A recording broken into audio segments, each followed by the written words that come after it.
Salam planter Indonesia. Assalamualaikum warahmatullahi wabarakatuh.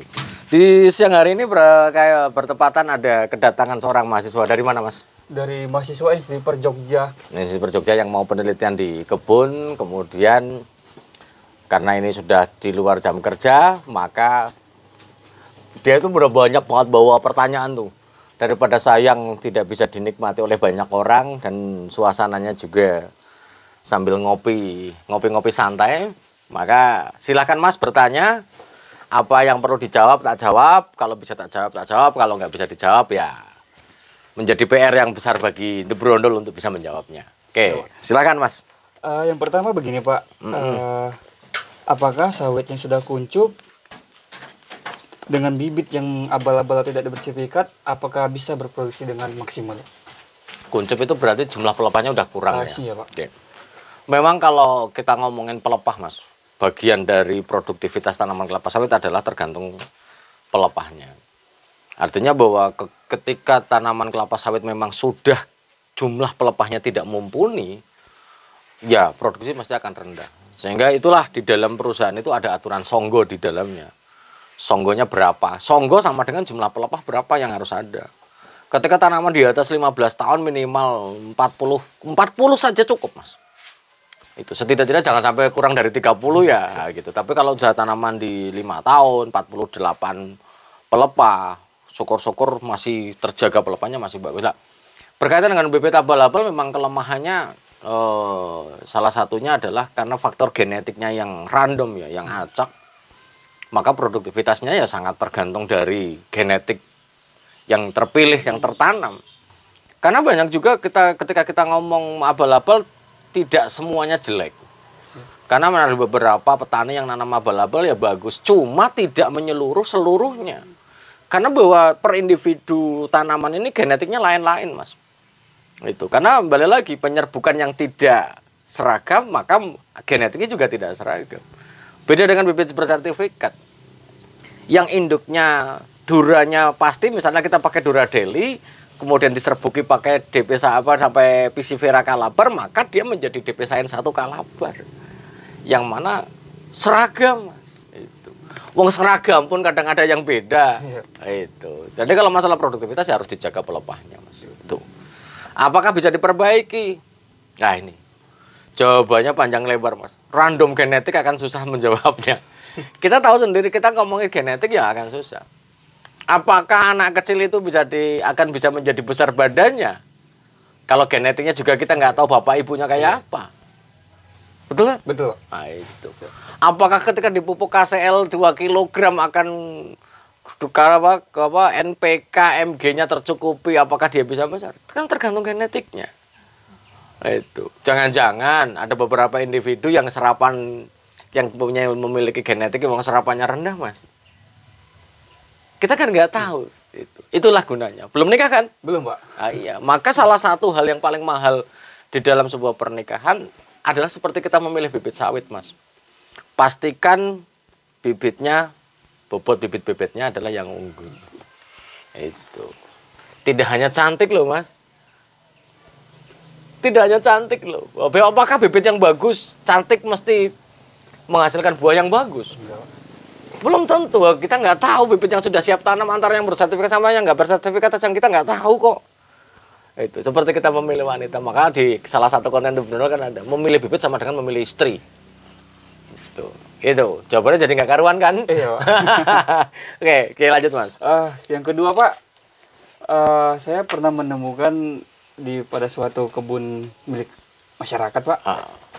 Terdapat Ganoderma di beberapa titik Pak dengan satuan luas. Sebelumnya kan Bapak pernah bilang satu pokok bisa diatasi dengan cara melubangi sekitaran diisolasi sekitaran pokok tersebut. Lalu bagaimana Pak dengan di satuan yang luas Pak, banyak gitu Pak?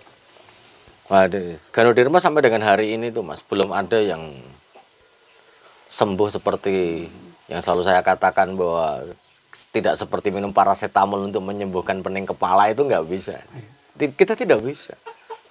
Sehingga ketika salah satu hal yang paling bisa dilakukan oleh kita sebagai seorang petani adalah mendeteksi awalnya. Nah, Ketika satu mungkin bisa isolasi, dua berpencar bisa isolasi. Bagaimana dengan yang sudah banyak? Lah ini yang sampai dengan hari ini metode yang terbaik juga belum ada, Mas. Ketika tanaman kelapa sawit kita sudah terinfeksi Ganoderma, kemudian kita baru mencoba pakai Trichoderma ataupun Mycorrhiza pun Mas tidak akan menyelesaikan masalah. Belum bisa menyelesaikan masalah. Trichoderma dan Mycorrhiza sebagai jamur antagonistik yang nanti akan menjadi bagian yang akan menekan Ganoderma. Bagaimana kondisinya Ganoderma kalau dia sudah berkembang dengan besar, Mas? Ini. Maka memang saya bilang susah, Mas, untuk mengantisipasinya. Cara yang terbaik ya mungkin bagi saya pribadi replanting dengan cara sebaik-baiknya, Mas. Karena nggak ada lagi, Mas, caranya. Mau diisolasi, bagaimana kalau 143 pohon 443 mungkin di saat tanaman tua kita tinggal 130 terserang Ganoderma hampir 3 misalnya 2/3-nya. Kan nggak ada pilihan lain, Mas. Iya. Itu tidak ada pilihan lain. Nah, Mas. Jadi nggak ada Pak cara mengatasinya, Pak? Kembali lagi, sampai dengan hari ini itu belum ada. Kalau seandainya dia sembuh seperti kita, ini Pendi pusing, lu pusing, Mas Ferry pusing, Wak Julwan pusing, kemudian kita kasih paracetamol sembuh semua, mungkin, Mas. Tapi kalau Ganoderma, nah ini, maka di dalam sebuah institusi perusahaan pun adalah deteksi dini adalah satu-satunya cara untuk bisa mengatasi penyebaran Ganoderma yang outbreak, Mas. Itu tidak ada. Kalau udah outbreak, Pak Pendi, berarti pendeteksi dininya nggak berjalan. Karena Ganoderma dengan cara diisolasi, dibikin parit keliling, misalnya ini Ganoderma, tanaman yang sudah terinfeksi Ganoderma, dibikin parit keliling 2 meter, 3 meter, 3 meter, 3 meter, kemudian tanah galiannya ditumpukkan ke dalam ya, dengan kedalaman parit yang kita buat 1 meter, sebisa mungkin bahwa akar yang sudah terinfeksi ini tidak menyebar ke pohon lainnya. Karena bahwa balik lagi perakaran kelapa sawit ini kan berada pada 90 sampai 120. Setidak-tidaknya mayoritas akar yang terinfeksi tidak menginfeksi sampingnya sudah alhamdulillah. Maka deteksi dini penting. Lah ini yang mungkin bagi masyarakat awam kita deteksi tanda-tanda gejala awal Ganoderma yang kurang paham. Salah satu cirinya, Mas, tiba-tiba menguning, Mas. Itu dipupuk ini. Ada seorang polisi, Bampen Kapten Mas itu, yang dia juga menyerap jadi kayak penyuluh perkebunan bagi petani-petani yang banyak gitu kan. Pak Pendi, kayak bagaimana tanaman ini? Pemupukan normal rutin, jumlahnya cukup, tapi kenapa menguning? Begitu dicek seberapa pohon yang sudah tumbang. Banyak ya di sini dan ledakannya. Kemudian ciri khas yang selanjutnya adalah ketika tanaman kelapa sawit itu menguncup, daun tombaknya lebih daripada 3, Mas. Itu udah ciri-ciri. Tapi hanya 1 atau 2 saja. Karena daun tombak yang banyak pun akan mungkin muncul di daerah-daerah yang terpengaruh garam, yang akan mungkin muncul cekaman ini. Tapi intinya adalah belum sampai dengan ini kalau sudah outbreak. Belum ada ya, Pak? Ini mungkin sahabat-sahabat berondol, para ahli-ahli yang punya pengalaman sudah outbreak dan berhasil mungkin bisa di-share di komentar ya. Iya. Karena bahwa The Brondol juga tidak bisa memberikan solusi. Itu kalau sudah biak banyak kita nggak tahu tuh. Itu sih, Mas, jawabannya. Kemudian Pak yang ketiga, Pak, untuk pengendalian hama seperti UPDPS, Kak. UPDKS. Ulat pemakan daun kelapa sawit. Pak. Itu kan ada beberapa yang menggunakan seperti fogging, Pak. Itu apakah tidak mempengaruhi terhadap serangga penyerbu, Pak? Oke. Fogging ini kan ada 2, Mas. Apakah dia chemikalia ataukah biologis?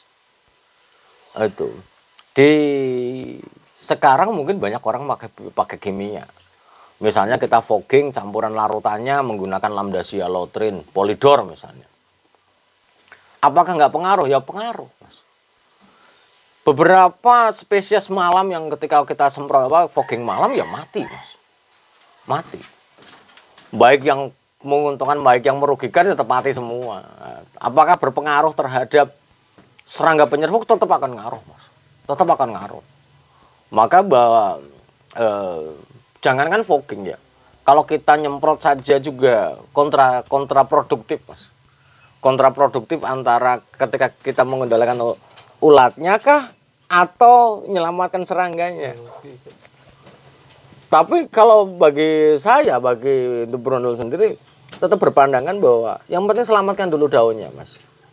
Serangga bisa kita introduce lagi. Itu. Karena bahwa kalau serangga diintroduce bisa. Tapi menyelamatkan daun yang sudah habis agak susah, Mas. Itu. Pilihannya yang kedua. Tidak punya serangga tapi nggak jadi penjual lidi, atau jadi penjual lidi tapi ada serangganya. Yang ujung-ujungnya juga tidak ada serangganya juga toh. Nah, itu. Karena akan sangat berpengaruh, Mas. Lambda Cyhalothrin itu kalau dari penelitiannya itu adalah hanya butuh 2 jam setelah aplikasi untuk mematikan seluruh Elastobius cameronicus, Mas. 2 jam ya, Pak? 2 jam saja. After aplikasi, 2 hour after aplikasi, Mas. Habis. Nah, itu. Fogging, di sisi lain fogging sebenarnya di tempat saya kerja masih punya bakteri, Mas. Ralat bukan bakteri, virus, Mas. Ketika memang outbreak ulat api, baik Cetotosa asigna atau SN ya, Setoraniten ataupun Cetotosa asigna, kemudian kita fogging dengan menggunakan virus, justru lebih ramah lingkungan. Karena virus ini hanya menginfeksi hanya ulat saja. Yang lain mati enggak mati. Ngusir yo, Siti. Sudah ngusir yo, karena namanya fogging kan kita pakai asap ya. Tetap akan akan ngurangi tetap sedikit banyak akan berpengaruh terhadap ini. Akan tetapi setidaknya tidak mematikan semuanya lah gitu. Nah, ini jagoan kecil ini. Oke, itu Mas. Tetap makanya masalah virus ini mungkin bagi petani belum familiar lah. Virus ini sebenarnya bisa kita ambil lagi dari ulat api yang kena lagi, Mas. Jadi misalnya di fogging, kemudian ada ulat api yang kena virus, dia akan jatuh, kita kutip lagi.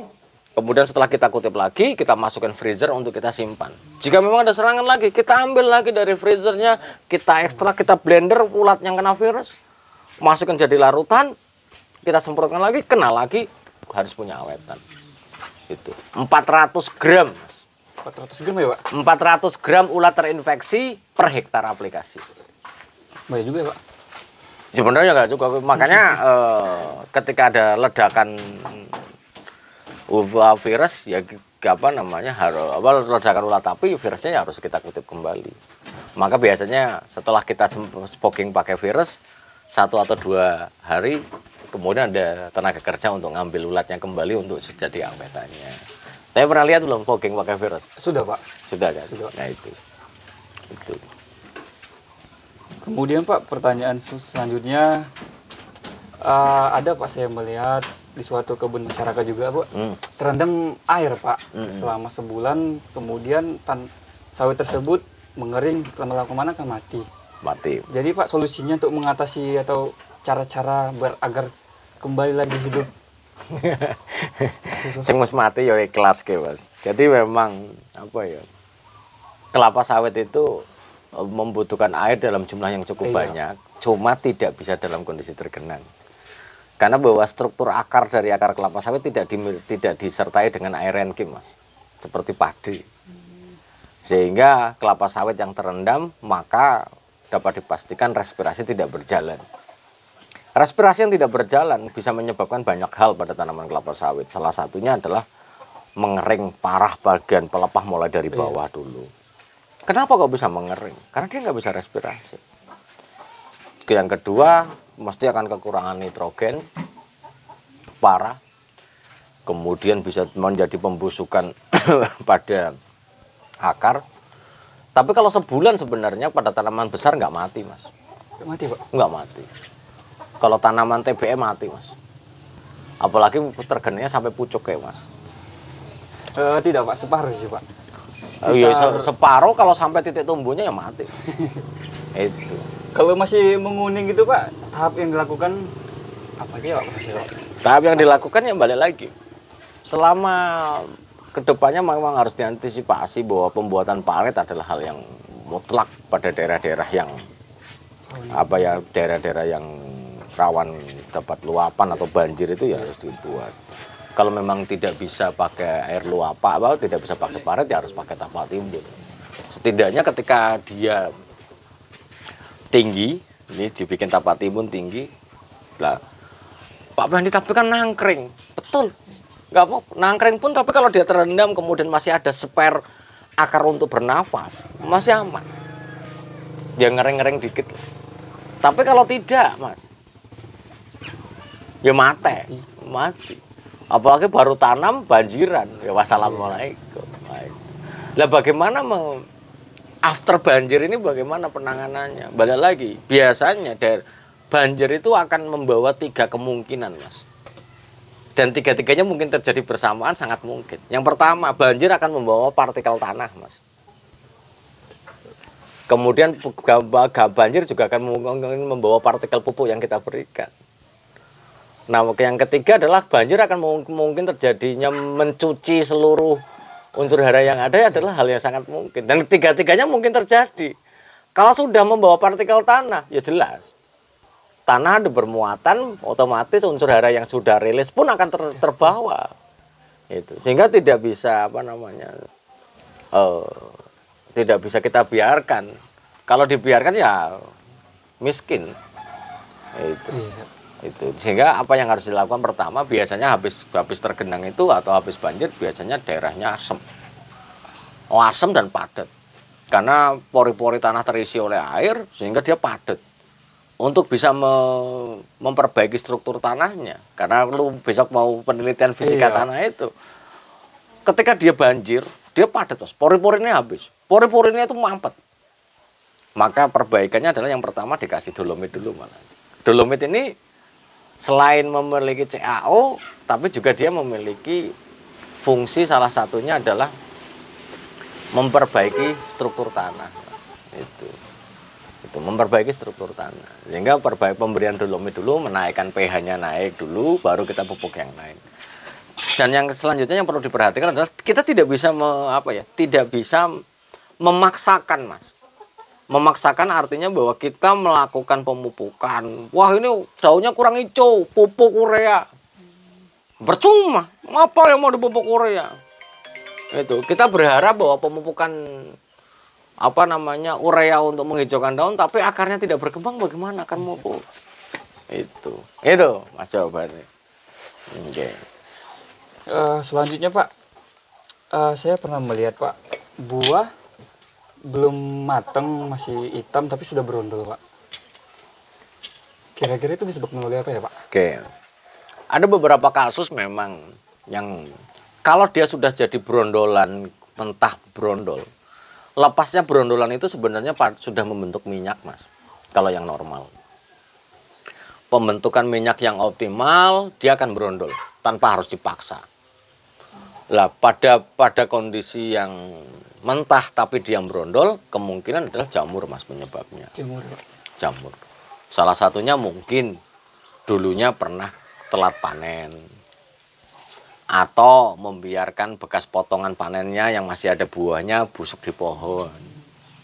Ini yang dikenal oleh kita sebagai masyarakat perkebunan dengan nama jamur Marasmius palmivorus itu. Lah bagaimana penanganannya? Ya balik lagi. Yang busuk ya kita habis. Kita dodosi habis, kemudian kita sorong, kita bantu dengan menggunakan fungisida. Fungisidanya yang kontak saja. Apakah pakai Mancozeb atau Propinef. Mancozeb misalnya kita pakai ditin 30 gram per 15 liter air yang kita semprot. Tapi yang penting adalah kita bersihkan dulu, Mas. Artinya yang busuk ya kita hilangkan. Maka perhatikan di dalam tandan itu, bekas potongan tandan, sudahkah dia masuk ke atas belum hifa dari jamur Marasmius palmivorus. Kalau dia ada tumbuh, Ya kita bersihkan, kita sorong pakai ini ya semoga bisa untuk menemankan itu. Kuncinya di sanitasi mas. Itu sanitasi dulu.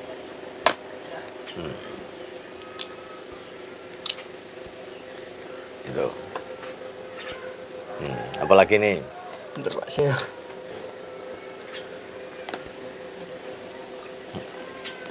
saya pernah Pak memupuk menggunakan SS dan SS sama pos. SS sama ya Pak. SS sama mop, tapi lama-kelamaan pelepah tersebut sengkel ya Pak. Sengkel ya Pak. Dengan sendirinya itu kenapa ya Pak?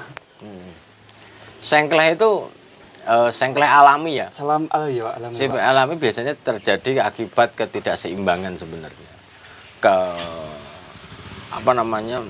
Beberapa penggunaan NPK juga menyebabkan sengkleh mas. Bahwa disinyalir beberapa faktor yang menyebabkan ini. Kita lihat dulu struktur dasar SS Amopos.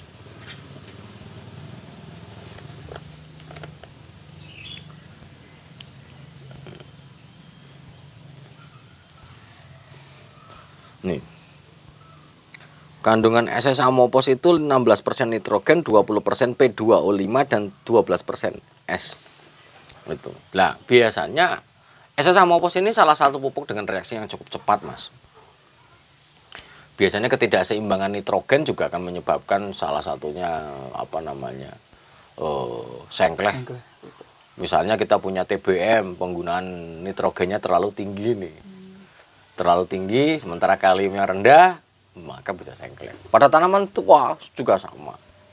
Maka penggunaan jumlah nitrogen yang diberikan itu tidak boleh jauh-jauh dari kalium, Mas. Itu tidak boleh jauh-jauh. Dan sekarang pertanyaannya SS Amoposnya berapa, kali KCL-nya berapa? Kemarin saya menggunakan Pak SS-nya 1 pokok 2 kilo. Mopnya 1 kilo per pokok Pak. Campur Pak. Seharusnya nggak sengkleh, Pak.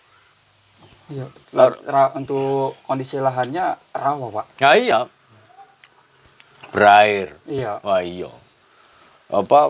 Serapan terlalu tinggi, nitrogen tinggi berkombinasi dengan nitrogen yang terserap tinggi ditambah dengan jumlah air yang cukup ya sengkleh mas. Itu defisit air juga sengkleh loh, karena sengkleh ini banyak banget faktor yang menyebabkan sengkleh banyak. Kalau jenengan balik ke kebun, iya. Di aplikasi effluent itu juga sengkleh mas. Bunganya yang sengkleh, alami, walaupun buahnya gede-gede ya. Iya. Walaupun balik lagi bahwa berdasarkan penelitian ya mas, bahwa tanaman yang sengkleh itu berarti yang punya rajin pupuk mas. Biasanya yang sengkleh alami buah gede-gede mas malah. Iya, benar pak. Biasanya buah gede-gede. Contohnya di blok produksi tertinggi di daerah yang effluent itu. Effluent itu adalah limbah cair dengan kadar nitrogen terlarutnya cukup besar. Kita penggunaannya juga cukup besar dosisnya. Dosis effluent setahun itu sampai 750 ton mas per hektar yang kita terapkan pakai flatbed kolam itu. Nah, nitrogennya tinggi, airnya banyak, sengkleh mas. Tapi buah gede-gede, iya. Betul kan pak? Itu buah gede-gede mas. Sama pak, buahnya juga gede-gede pak. Buah mesti gede-gede. Ya sengkleh ya mungkin nggak enak dipandang mata, tapi secara pendapatan kan asik. Memang, tapi sengkleh sakit dipandang. Sakit dipandang, tapi sengkleh yang alami ini tidak boleh ditunas loh mas. Karena bahwa ketika dia sengkleh alami, misalnya ini pelepah, kemudian sengkleh klepek gitu, ini jangan ditunas. Jangan ditunas. Karena bahwa dia hanya sengkleh saja, sementara jaringannya masih nyambung. Dan masih terjadi aliran energi hasil dari fotosintesisnya. Jangan ditunas, kalau ditunas ya gundul. Kemarin saya tunas pak. Oh jangan. Kalau sengkleh alami, dia kan nggak patah. Iya pak, cuman udah nyentuh ke tanah dia pak. Iya, tapi kan nggak patah, iya, biarin aja. Itu. Yang kering aja. Ya memang nanti jadi pengamatannya jadi nggak nyaman ya gitu. Tapi jangan ditunas keterlaluan. Oke. Udah berapa menit ini? 24 menit ini. Oke. Berapa lagi pertanyaannya nih? Satu lagi pak. Tanah yang sudah kita beri dolomit pak di sekitaran pokok pak, lalu sebelahnya sana berapa lama dia pak akan sama juga nanti atau naik lagi atau masam lagi gitu Pak. Oke. Karena kan sebelumnya Pak, ini awalnya basah misalnya Pak, kita pupuk dolomit, sebelahnya kan tidak Pak, tidak kita pupuk Pak. Lalu apakah mempengaruhi Pak sebelahnya sama yang sudah kita pupuk? Penyebaran pupuk dolomit itu kan di luar ya. Iya Pak. Dengan kadar CaO 30% CaO saja, bukan menambah pH tanah. Ini akan mungkin menjadi pertanyaan banyak masyarakat. Kenapa dolomit itu kok menjadi pupuk yang harus tetap diberikan setiap tahun? Benar Pak. Karena balik lagi Mas, pengaruh penurunan pH kita di lahan kelapa sawit itu faktornya banyak. Faktornya banyak. Penyebab menjadi kemasamannya tinggi itu banyak faktornya. Hujan, airnya asam. Asam.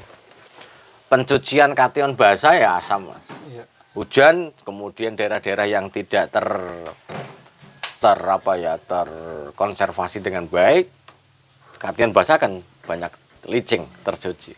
Itu juga akan menyebabkan asam. Di sisi lain penggunaan pupuk-pupuk asam, Mas, bagaimana? Lu pakai SSA Mopos, ada 12% sulfurnya. Sulfurnya dalam bentuk apa?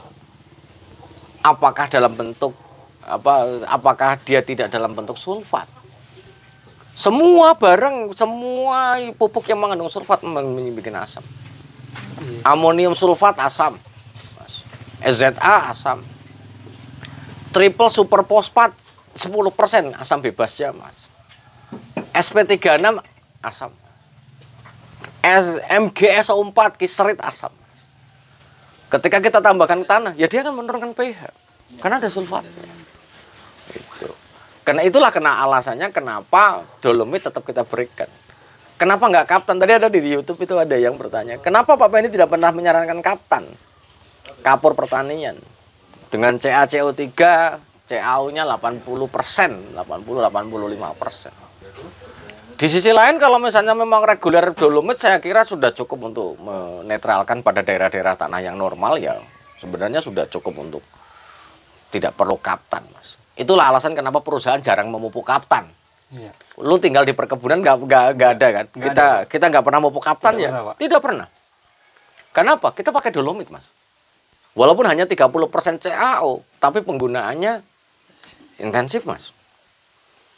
Karena balik lagi bahwa penggunaan dolomit bukan hanya sekedar untuk memberikan magnesium saja, tapi ada CaO-nya yang akan menetralisir pH keasaman kita menjelang ke netral. Itu Mas penjelasannya. Tetap akan asam, Mas.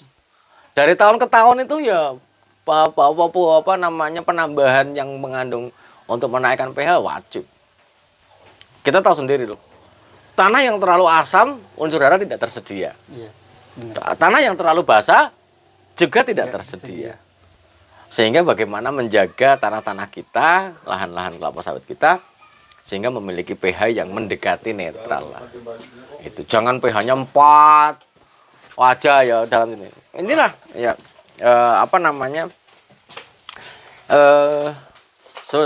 statement terakhirnya tuh gini, Mas. Banyak orang berpikir bahwa penambahan, ada yang berpikir bahwa suatu kasus dolomit aja cukup di gambut, Mas. Dolomit. Ada yang mau bilang gitu.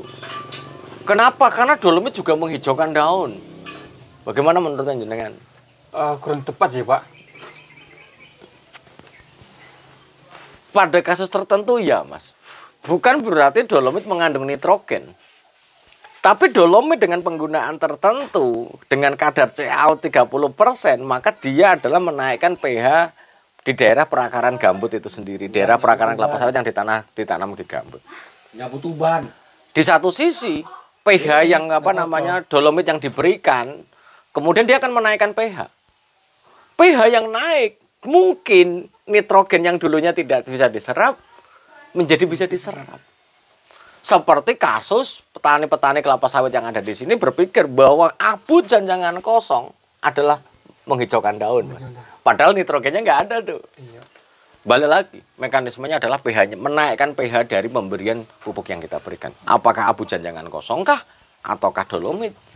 menaikkan pH sehingga unsur hara yang dulunya tidak bisa diserap tanaman kelapa sawit menjadi bisa diserap tanaman kelapa sawit. Khususnya nitrogen. Yang mungkin dulunya tidak dalam bentuk nitrat. Oh, nitratnya ada nih. Naik pH-nya, nitratnya bisa diserap. Ujung-ujungnya apa? Oh, hijau. Gitu. Tapi pertanyaannya balik lagi. Apakah nitrogennya tidak perlu ditambahkan, Pak Pendi? Ya tetap perlu ditambahkan. Lama-lama kan habis. Dekomposisi gambut juga akan menghasilkan nitrogen, tapi kan jumlahnya terbatas, Mas. Tidak memang apa namanya? Tidak semata-mata harus tidak bisa menambahkan nitrogen, ya salah. Tetap mungkin yang dulunya pH-nya rendah tidak bisa diserap, lama-lama kan habis juga nitrogennya, diserap juga oleh tanaman kelapa sawit. Itu sih, Mas. Baik, Pak. Terima kasih, Pak. Ya, terima kasih, Mas ya. Ini karena Sama-sama, bahwa Pak. Mas ini tuh mau penelitian tentang fisika tanah yang ada di perkebunan kelapa sawit. Karena momennya lagi ngopi di Gede ini habis bekerja, maka tak suruh, ayo bikin konten. Itu ternyata pertanyaannya itu. Mungkin itu saja dulu, sahabat-sahabat Brunel semuanya. Semoga bermanfaat bagi sahabat-sahabat semuanya. Dan terima kasih dan salam planter Indonesia. Assalamualaikum warahmatullahi wabarakatuh.